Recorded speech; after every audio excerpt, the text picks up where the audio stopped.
చంద్రబాబు గారు ప్రభుత్వం అధికారంలోకి రావడానికి బీజేపీ అవసరం కాబట్టి బీజేపీకి మోస్తున్నారు కానీ, లేకపోతే బీజేపీని ఎలా నాశనం చేయాలని చూసే మొట్టమొదటి పత్రిక 'ఆంధ్రజ్యోతి'. ఎందుకంటే ఆయన కమ్యూనిస్టు ఫ్యామిలీ నుంచి వచ్చినవాడు, కమ్యూనిస్టు రాధాకృష్ణ గారు. కాబట్టి బీజేపీని ఎన్నో ఏళ్ల నుంచి దుష్ప్రచారం చేసిన వాళ్ళలో ఆయన ఒకడు. ఇప్పటికి కూడా ఓ పక్కన చంద్రబాబు గారిని ప్రేమిస్తారు తప్ప బీజేపీని తొక్కడానికి కావాల్సినటువంటి లెక్కలు చూస్తూ ఉంటారు.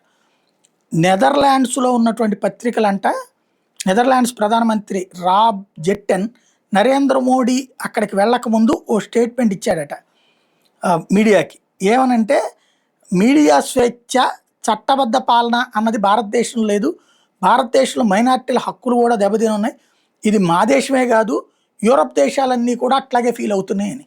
మరి ఆ సన్నాసిని వచ్చి ఇక్కడ చూడమంటే పోతుంది. ఎందుకంటే విచ్చలవిడి స్వేచ్ఛ, నరేంద్ర మోడీ మీద కట్టుకథలు అల్లే స్వేచ్ఛ, నరేంద్ర మోడీ మీద తప్పుడు వార్తలు అల్లే స్వేచ్ఛ, జర్నలిజం ముసుగులో నరేంద్ర మోడీని, బీజేపీని, హిందుత్వం నాశనం చేసే స్వేచ్ఛ ఇక్కడ అనుభవిస్తున్నాయి మీడియా సంస్థలు.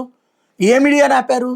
స్వేచ్ఛ లేకపోవడం కాదు, విచ్చలవిడి స్వేచ్ఛ ఉంది, అదుపు లేని స్వేచ్ఛ ఉందని ఇండియన్స్ ఫీల్ అవుతున్నారు. మీడియాని ఏ ఒక్కడో నమ్మట్ల. అది మర్చిపోతే ఎట్లాగా?